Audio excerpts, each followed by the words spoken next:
জয়তে আপোনালোক সকলোকে আন্তৰিক অভিনন্দন জনাই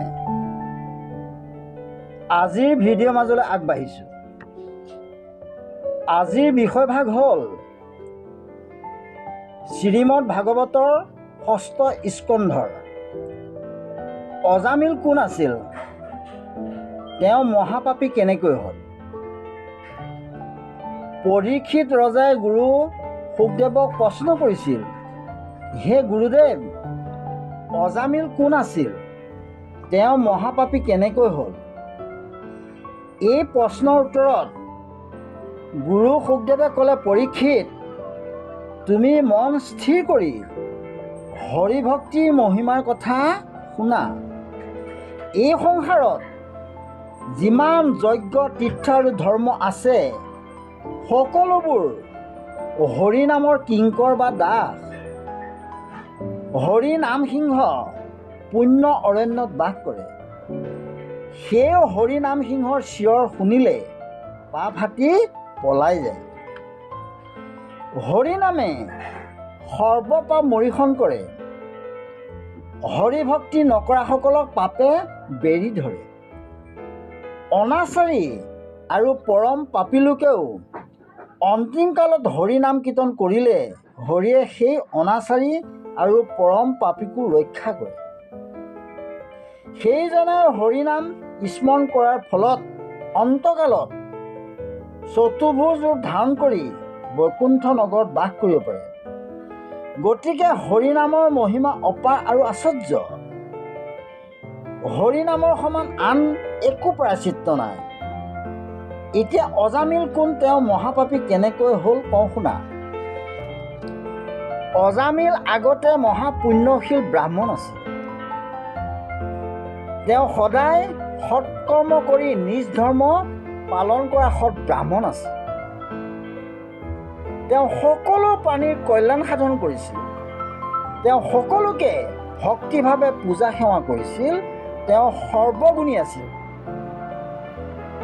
সকলোকে সমজ্ঞান কৰিছিল আৰু কল্যাণ সাধন কৰিছিল। বৃদ্ধ পিতৃ মাতৃক শ্ৰদ্ধা ভক্তি কৰিছিল। তেওঁ সদাচাৰী আছিল। বেদ শাস্ত্ৰত পাৰ্গত আছিল। পত্নীক প্ৰাণসম ভাল পাইছিল আৰু সকলো প্ৰাণীকে সমজ্ঞান কৰিছিল।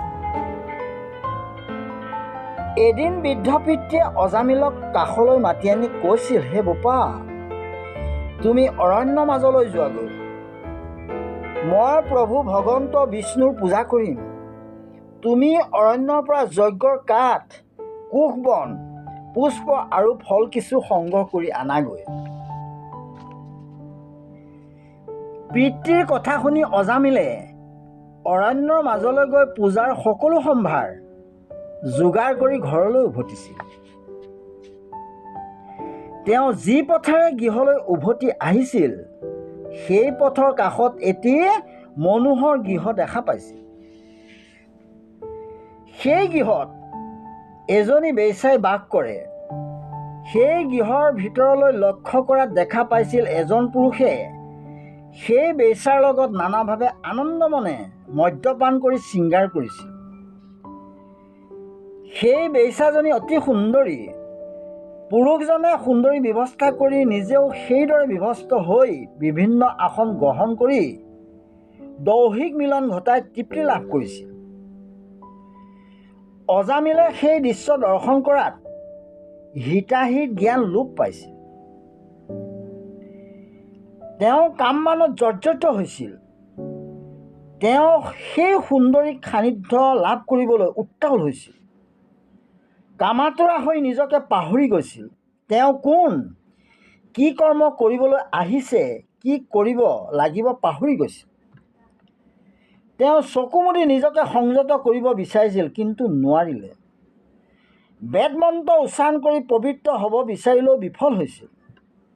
তেওঁ একান্ত মনে ঈশ্বৰক ধ্যান কৰিব যত্ন কৰি বিফল হৈছিল।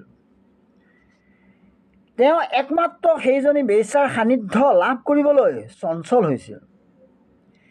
সেই বেশ্যাৰ বাহিৰে তেওঁ মনলৈ আন চিন্তা নহা হৈছিল। বেদৰ বিধান, বেদ মন্ত্ৰ, ব্ৰাহ্মণসকলৰ কৰ্তব্য আদি সকলো পাহৰি গৈছিল।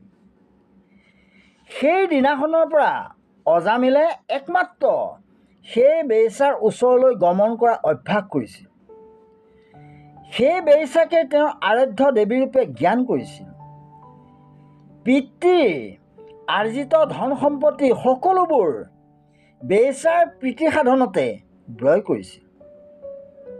শেষত বেইছাৰ প্ৰতি গভীৰ অনুৰাগ বহাত তেওঁ বৃদ্ধ পিতৃ মাতৃক আৰু মহাসতী নিজ ভাৰ্যাক পৰিত্যাগ কৰি সেইজনী বেইছাকে পত্নীৰূপে গ্ৰহণ কৰিছিল।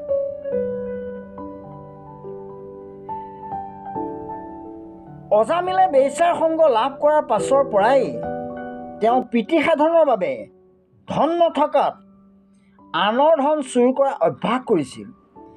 নিজৰ জাতি ধৰ্ম পৰিত্যাগ কৰি নানা ধৰণৰ অসৎ পথ অৱলম্বন কৰি অজামিলে সেই বেইছাৰ সেৱা শুশ্ৰূষা কৰি মহাপাপী হৈছিল। সেই মহাপাপী অজামিলৰ দশম পুত্ৰ নাৰায়ণৰ নাম লৈ অন্তিম কালত প্ৰভু ভগৱন্তৰ বৈকুণ্ঠ নগৰ দখল কৰিছিল। আজি ইমানতেই সামৰণি মাৰিছোঁ।